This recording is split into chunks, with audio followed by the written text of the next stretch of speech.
बिस्मिल्लाहिर्रहमानिर्रहीम। बच्चों, आज का जो हमारा टॉपिक है टार्क।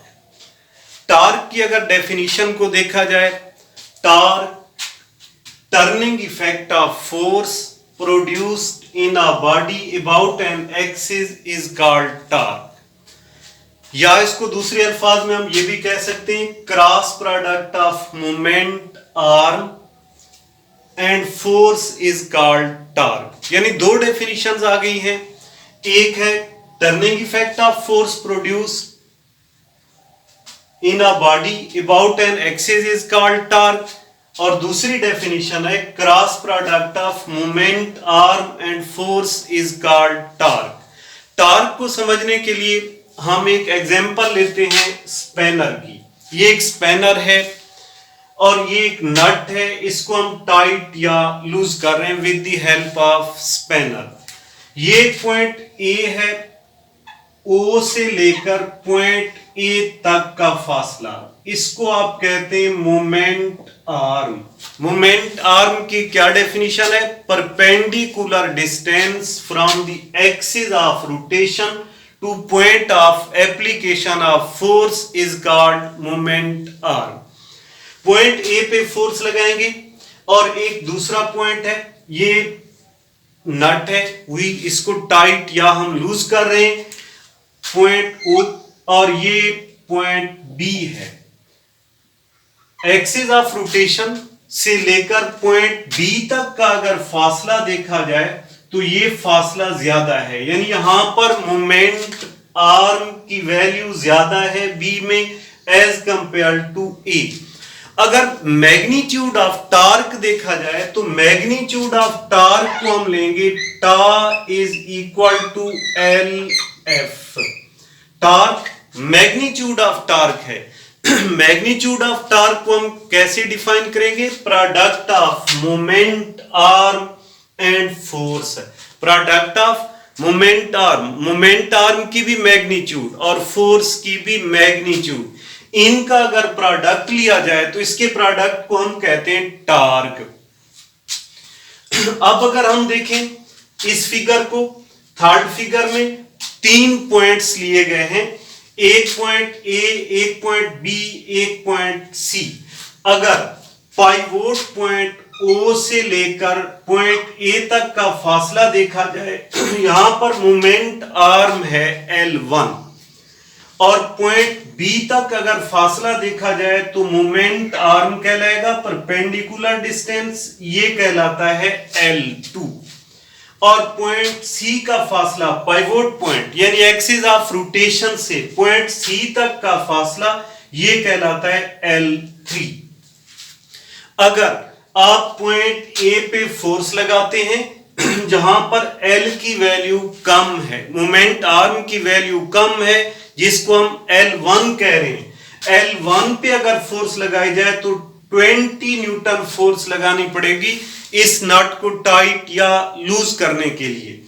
अगर पॉइंट बी पे फोर्स लगाएं, जो मोमेंट आर्म L2 है जिसकी वैल्यू, वहां पर अगर फोर्स लगाई जाए तो वो 15 न्यूटन फोर्स लगेगी। रीजन क्या है? रीजन ये है कि L1 इसकी वैल्यू कम है, जहां मोमेंट आर्म कम होगा वहां पर फोर्स ज्यादा लगानी पड़ेगी, और जहां पर मोमेंट आर्म की वैल्यू बढ़ जाएगी वहां पर फोर्स की वैल्यू कम हो जाएगी। क्योंकि L2 की वैल्यू ज्यादा है तो वहां पर फोर्स कम लगानी पड़ेगी। L1 जिसकी वैल्यू कम है, यहां पर नट को टाइट या लूज करने के लिए फर्ज करें 20 न्यूटन फोर्स चाहिए, तो L2 जिसकी वैल्यू L1 की निस्बत ज्यादा है वहां पर 15 न्यूटन फोर्स चाहिए। और फिर पॉइंट सी पे आ जाएं, थर्ड पॉइंट जो L3 कहला रहा है मोमेंट आर्म, और वहां पर अगर आप फोर्स लगाएंगे तो उस जगह आपको फोर्स लगानी पड़ेगी 10 Newton. It means greater the moment arm less will be the force. जहां पर मोमेंट आर्म ज्यादा होगा वहां पर फोर्स कम लगानी पड़ेगी, जहां मोमेंट आर्म कम होगा वहां पर फोर्स ज्यादा लगानी पड़ेगी। तो हमने ये एक रिजल्ट निकाला इन फिगर्स में, फिगर सी में से इन ए, बी और सी में जो फाइनल हम कंक्लूजन ले रहे हैं उसमें हम ये कह रहे हैं कि force F1 is greater than F2 is greater than F3। Reason क्या है? रीजन ये है कि F1 जहां 20 न्यूटन है वहां पर L1 की वैल्यू कम है, और जहां पर फोर्स 15 न्यूटन आ गई वहां पर L2 की वैल्यू L1 से ज्यादा है।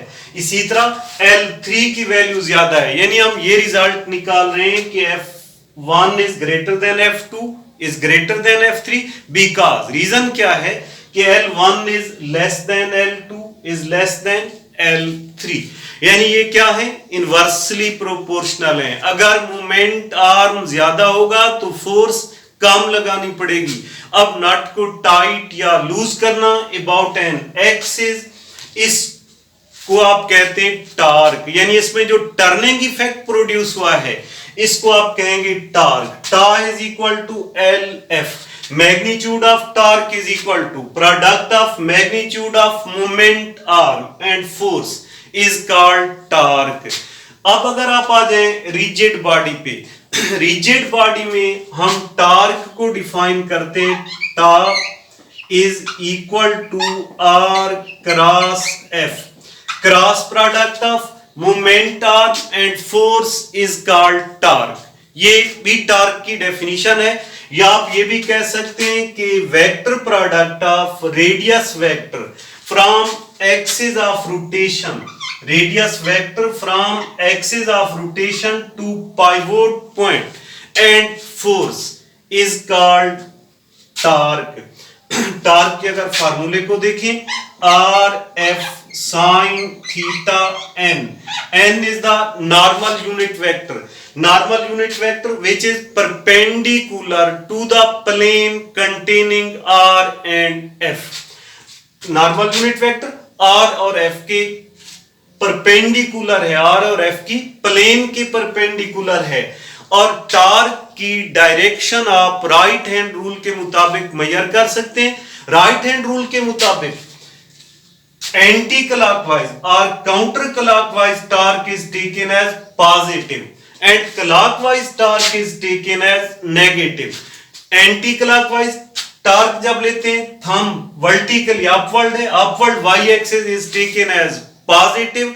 जब आप क्लॉकवाइज टार्क लेते हैं तो क्लॉकवाइज टार्क में थंब की डायरेक्शन वर्टिकली डाउनवर्ड है जो नेगेटिव ली जाती है। लिहाजा ये रिजल्ट निकाला गया कि एंटी क्लॉकवाइज और counter clockwise torque is taken as positive and clockwise torque is taken as negative. अगर आप इस फिगर में देखें, रिजिड बॉडी है, पॉइंट ओ से पी, P ये वो पॉइंट है जो point of application of force है। यहां फोर्स के दो कंपोनेंट हैं, F sin थीटा जो परपेंडिकुलर है and F cos theta parallel to R। अगर F cos थीटा पे फोर्स लगाते हैं तो line of action of force passes through pivot point, torque will be zero. अगर आप F sin थीटा पे फोर्स लगाते हैं तो ये पॉइंट टर्न होगा। F sin theta is the perpendicular component of force on the axis of rotation. तो हम इसको यूं लिख सकते हैं, torque is equal to r, r magnitude of momentum और रेडियस वेक्टर भी कह सकते हैं, इनटू F sin थीटा, या फिर इसको आप लिखेंगे आर एफ साइन थीटा। अगर डायरेक्शन को देखेंगे, ये मैग्नीट्यूड ऑफ टॉर्क है, डायरेक्शन को देखेंगे, tau is equal to r f sine theta n, n is the normal unit vector. और इसको अगर वेक्टर प्रोडक्ट की फॉर्म में लिखेंगे, tau is equal to r cross f, ये है टॉर्क ऑन रिजिड बॉडी। अब रिजिड बॉडी में हमने पहले फोर्स के दो कंपोनेंट लिए, F cos theta and F sin theta. इसी तरह अगर आप R को रिजॉल्व करना चाहें, ये R है, अब R को अगर आप रिजॉल्व कर रहे हैं, R के दो कंपोनेंट, एक है R sin थीटा जो परपेंडिकुलर कंपोनेंट है, और है R cos थीटा। अगर cos थीटा पे फोर्स लगाई जाए line of action passes through pivot point, pivot point पे जब फोर्स लगेगी टॉर्क विल बी जीरो। यहां पर हम पहले किसको रिजॉल्व किया, एफ को रिजॉल्व किया अपने दो रेक्टेंगुलर कंपोनेंट्स में, f cos theta, f sine theta.